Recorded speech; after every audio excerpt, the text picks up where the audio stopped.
Hello, this is Daniel Posney, and this is Shifting Perspectives coming to you from Sedona. And today, the topic is something that is really creating a lot of excitement about talking about this. That's how it usually works here is a topic comes up and I start kind of diving into the consciousness of it, and then words start coming out and start getting some resolve and some higher perspective on it. So this is what's happening with this topic about apathy and laziness and lack of motivation, and all wrapped up into that is also lack of self-worth and sadness and depression and all those things. So let's dive into this. First, I want to tell you about something that we've still got going on in this month, September 22nd, 23rd, and 24th is a spiritual one-day retreat at our house at the Hummingbird House, and then two-day relationship retreat after that on the 23rd and 24th.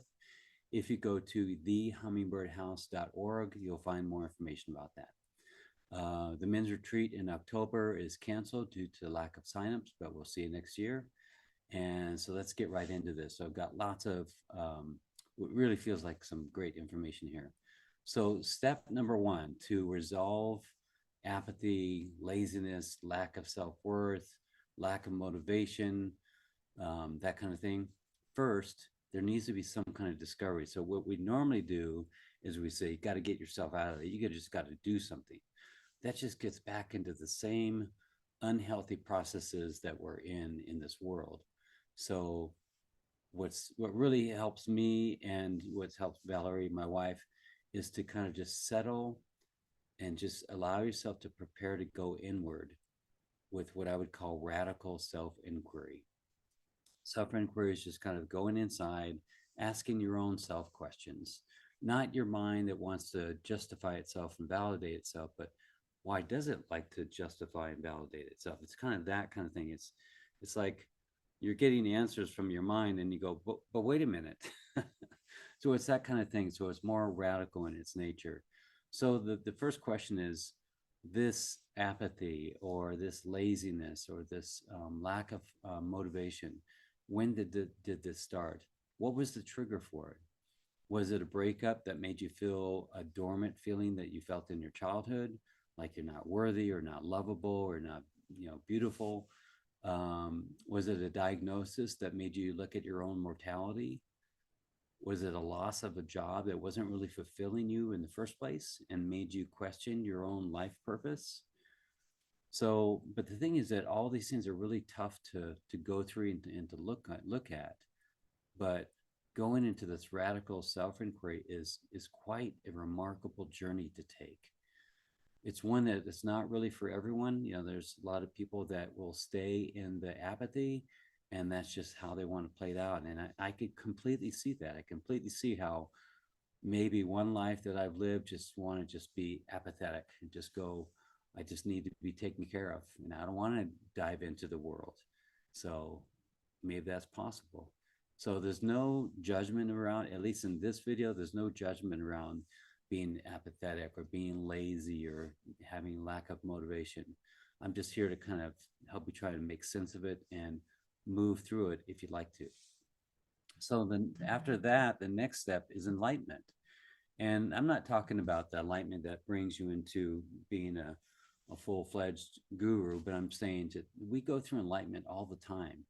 And I get through it, almost every day. I get some kind of little form of enlightenment. It's like, oh wow, that's what that means, or wow, that this animal showed me something. Any of those things can be some form of enlightenment. So that's the second step. So the question is, what does it mean? This apathy, this laziness, this lack of motivation. What's in it? Where does it come from? So consider that at the root of your apathy and laziness and lack of motivation is a deep disappointment with the world. And that's something that I need to look at myself, is that, I'm upset with this around me, but really, could I expand it and say that I'm really just kind of disappointed at the world? And for a while, that was the case. So that might be, what really needs to be looked at. But then that takes you right back to yourself and goes, wait a minute, if I'm really disappointed with the world, then that has to mean that I'm kind of disappointed with myself. Okay, who's disappointed with who? My mind has these thoughts of disappointment and apathy and laziness that I should be doing something different and I should be feeling differently than I feel right now. So that's the problem right there, is that there's this false sense of identity with what the mind thinks about you. So that's really, if we're really going to go to the core of the problem, that's the basis of the problem. So we can talk about how to move through apathy and laziness, and I try and stay away from, like affirmations that will kind of get you motivated anyway. So that's not really how I roll. So you may feel a deep disappointment and hopelessness as you seem to be. That's the mind. So that's the thoughts and the beliefs. That's what you seem to be according to your mind. So just think about, what would life be like if you allowed yourself to be okay with the world as it is and focused on happiness, even though, and I'm not talking about looking at the world through rose colored glasses and not really seeing it as it is, just saying, wow, it's kind of messed up. And there's this, child abductions and stuff like that. And I don't agree with any of that. And it really hits my heart. And that's the way it is right now. And the best thing that I can do, the greatest impact on the world that I can do, is to shift inside, not to block everything out with some kind of spiritual bypass, but to really look at it and feel it, see if there's any emotions in me that could be healed and integrated that are being reflected from the world. So that's the kind of radical part of this. So in that comes this enlightenment, and you kind of go, wow, I feel better somehow. So if we want to go deeper, it goes back to that, what I just said about it. The core of the problem is your false sense of identity. You are not the apathetic, lazy, or lack of motivated one. You don't lack anything. There's this side thing going on. There's this egoic mind, the thoughts and the beliefs and the programs. Your egoic identity activates these programs from known conditions and memories. You are the witness to these feelings. So I always kind of turn to my side and think about that. I'm the witness of the feelings that are coming up. So I'm not the feelings. I'm not the thoughts about all these things. I'm the witness to those feelings. I know it's kind of a weird thing to look at for the first time, but you'll get used to it. So there's a spiritual teacher named Muji, and he's in this long line of spiritual teachers.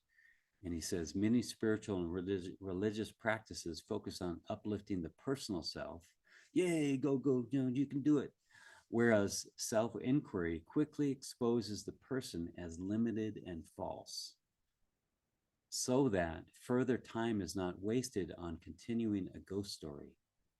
One's attention can then rest joyfully and timelessly inside the natural heart self. So I want to go back to one thing that he said about quickly exposes the person as limited and false. And if you're like me, there's a little bit of a twinge of, what do you mean I'm limited and false? I've always been told that I'm great and an amazing person and all these things. But what he's referring to, I believe, is that any thought of yourself is false.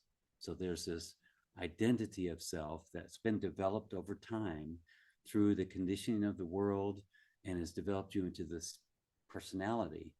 Well, when you die, that personality is going to slowly erode away and you'll be left with yourself. So what he's saying is that it exposes this before that death. It exposes what you and who you really are beyond this idea of yourself. So that idea of itself, although it may be very courageous and powerful and motivated, it's still limited because it's limited to this egoic nature and what is perceived to be right and wrong and good and bad and all those different dualities. So I believe that's kind of what he's saying there. In the makeup of our being, we move in masculine and feminine energy. So there's an imbalance in this apathy and lack of motivation. there's just an imbalance in this masculine and feminine energy. So the masculine energy is that energy, a part of us that moves forward, takes responsibility, fixes stuff, invents things. It's like, I'm going to do this. And men and women both have these energies. The feminine energy is more that part of ourselves that's more coming back into ourselves and receiving, and the sensual, creative, expressive energy. So we're a beautiful mix of all that. So you could say that the lack of motivation is some imbalance in the masculine energy. And that all happens from society. It happens from being on our electronic devices too much. It happens from people telling us some negative things that just kind of wore us down, or someone has told us how to do something that's different than the way we want to do it, and it just keeps on wearing us down to finally we just go, screw it. I'm just tired of trying to do this. But it's in that there's an opportunity. So I want to talk about that. I remember when I lived in Santa Barbara, I was doing tours for a great tour company with this guy named Mark Hicks. And he had this tour company called Captain Jack's. And he would do kayaks and bicycles and wine and beer tours and everything. It was awesome. He just found all the great deals and stuff. And I started to think about being a tour guide, running a bus and doing like wine tours and stuff. And I thought, man, I'd be great at that. And so I went to go get my bus licensed, and I studied for it. I studied the bus and the raw rules and laws and all the stuff for this. And the guy was just he failed me. And I was like, man, this is a tough one. So I studied again. I really got into it. I studied the bus more, and he failed me again. I don't even know if I got to drive the bus, but he failed me on the exterior knowledge or something. And I was really kind of got upset with that. And I was like, man, I can't even pass a bus, a tour bus licensing. I mean, I got really apathetic and I started getting depressed about that. But what if I followed that? What if I did pass? Maybe I wouldn't be here today. Maybe I'd still be doing that. And I'm sure it'd be a great tour bus driver and be an awesome experience. But I was kind of going over this way, and that was something that wasn't supposed to happen in that way. So these things that we get apathetic about and we just start getting sad about, it may possibly be that the thing that you're trying to make happen that you wish was different than the way it is right now is not supposed to be different. Big deep breath on that one. Okay, step 3 is a shift. So this is your opportunity for life transformation, not just making life a little bit better or making things go your way or that you get this promotion or something.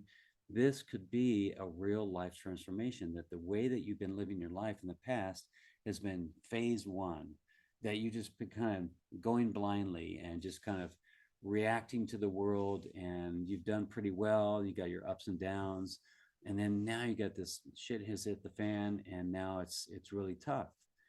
But this is where this spiritual awakening and life transformation can happen. And this also can be on the heels of illness and death and accidents and breakups and divorce. All those things can be catalysts for what's happening here. And you can kind of look at my house burnt down, and I'm going through divorce and all these things. Like I went through divorce, and my kids didn't really want to hang out with me, and I thought, I quit the job and stopped making all this money, and I just got really apathetic. But that's exactly what I needed. Looking back at it, I needed to break away from this, what they call like the golden handcuffs. I needed to break away from the way that life, even though life looks so beautiful, I needed to break away from that and start going down this other path. There's this quote that right now in this moment, I can't remember who it comes from, but it goes something like this. It is no measure of health to be successful in a profoundly sick society. It is no measure of health to be successful in a profoundly sick society.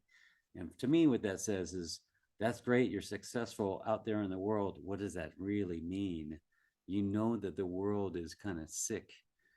kind of distorted and not a weird things going on. So just kind of take that with a grain of salt. Just say, okay, what does that really mean? So it's just time to pull back and say, okay, what has my journey been, and where do I go from here? So find your peace with this feeling that you should be doing something or feeling differently.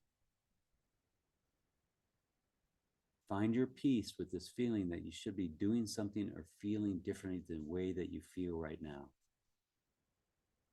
You compare yourself to the others out there who look happy and productive, but you don't know what they come home to, what happens when the cameras are off and the lights are out.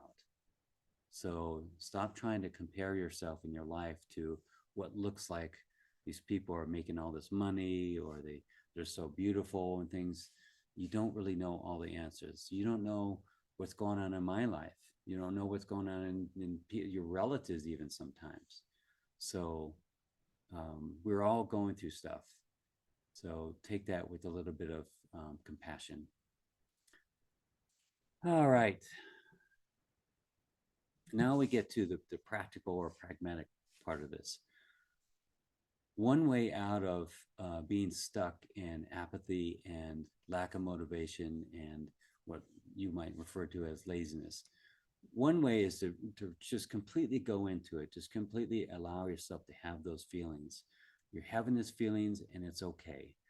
But there's a thought from your mind to keep you in this apathetic way, and keep you in this lack of self-worth and victim consciousness, and yeah, you've got some real reason to be there, but your mind wants to keep you there. That's the problem. So it's okay to feel those feelings, because we live in a world that kind of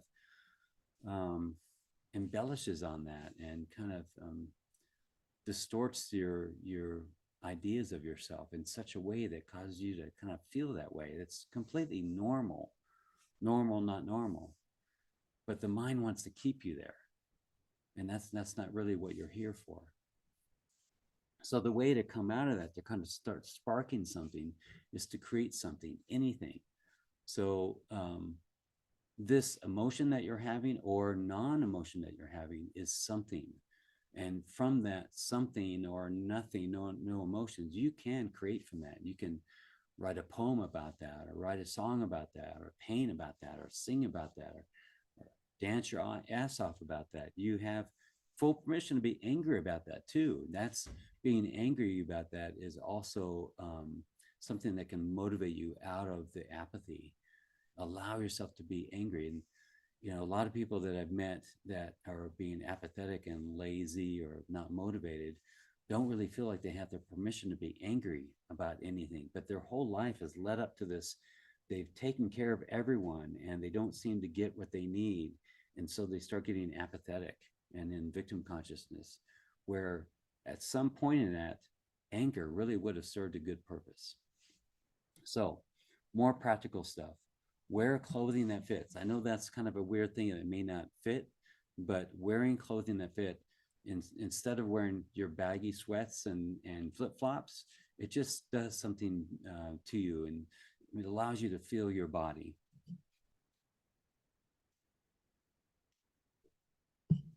The other thing is move your body, even in a subtle way, rolling on the floor, stretching, yoga, qigong, tai chi, something, even some, hula.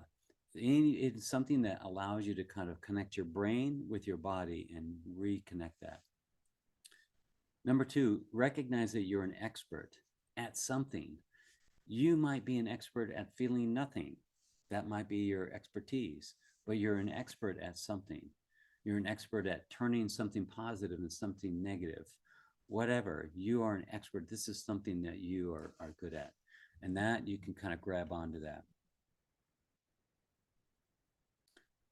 Create gentle forward momentum. Fix something, clean something. That really does it for me. When I clean something, it's like that thing, whatever it is, gets renewed. And that kind of, like, I did that. And then what that thing that I've cleaned or restored or repaired has like a new life to it. And that's kind of a reflection of me. Find out what really excites you on an energetic level without titles or roles. Why does it excite you? I always use the analogy of a restaurant. If having a restaurant may excite you, or a taco cart, whatever, is it making the tacos or serving the tacos or taking the money or setting everything up that is what excites you? Like a chef might be excited about being a chef because he or she gets to play with different, flavors and colors and mixing those things together. But he doesn't really want to be out with all the crowd or the customers. Whereas another person goes, yeah, I love connecting with those customers and serving them and pouring their wine for them or whatever. So getting really specific about what really excites you.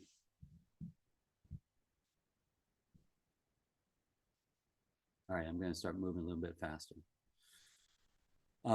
What is your theme? What's been your theme so far? Meaning your negative theme. Mine was guilt and obligation and lack of self-worth and that thing and all the insecurities. But there's something to really look at. And what has been the theme in your life? And imagine that your purpose for life, at least this little piece of it, is to enjoy life at the opposite or the antonym of that negative theme. All right, continuing on. When an impulse comes, act. When it comes to say that you've got a little bit of motivation right here in this moment that you feel like doing something, act on that. And that's something that Valerie gave me just before I got started, is that when she was feeling the apathy and the lack of motivation, that when she felt like writing something or playing the ukulele or doing something like that, she acted on it. And don't expect that to come all the time. Like, you don't need to be Energizer Bunny all the time and be everywhere. That's not really practical and it's not really authentic. So allow yourself to go, I'm going to feel into this. And when I do feel the feeling, if ever, I'm going to act on it. But when it does come, then I'll act on it. Let's see. Be cautious of believing that this break from society and thoughts around validating this is actually you. This break from society, meaning this lack of motivation and apathy. This, like I was saying before, the mind starts to validate, yeah, you should be apathetic. Yeah, you should be lazy because we're not going to do anything. And it becomes this new personality of you. And I've met people like that they have completely no masculine energy in them. And they just kind of float around and they put this spirituality thing on it. And I'm just allowing things. That's bullshit. It's not who you really are. It's a like a conditioned response. It's a coping mechanism. So it's all cool to have it happen for a little while, but after a while, when it starts to become who you are and your personality, it's time maybe to kind of look at that and see what's behind it. All right, the last part is our apathy and identification with feelings of lack of self-worth, guilt, and shame are fuel for those who would control and manipulate. Again, I'll say it again. Our apathy and identification with feelings of lack of self-worth, guilt, and shame are fuel for those who would control and manipulate. Now, instead of going into great detail, I had a recent dream about this, and there are people around us in society that are manipulators, narcissistic people, that kind of thing. But there's also, on a greater scale, there are corporations and people that have more power and control over the world, the people that enforce unjust laws and those kind of things. That kind of energy uses our own apathy and our shame and our guilt to work with control and manipulation. So just that, to me, kind of helped me motivate myself to stay out of things and habits and addictions that would cause me to be more manipulated and controlled and fall into apathy. Like, oh, I shouldn't have that extra beer. Oh, I feel so shitty. And then now I've fallen into a little bit of apathy and guilt and shame more easily to control. So that, to me, kind of helped me motivate myself to stay in a really healthy lifestyle and out of things that are detrimental to me. That's all I got. Got to get going. I love you. Thank you. Bless you. And see you next time.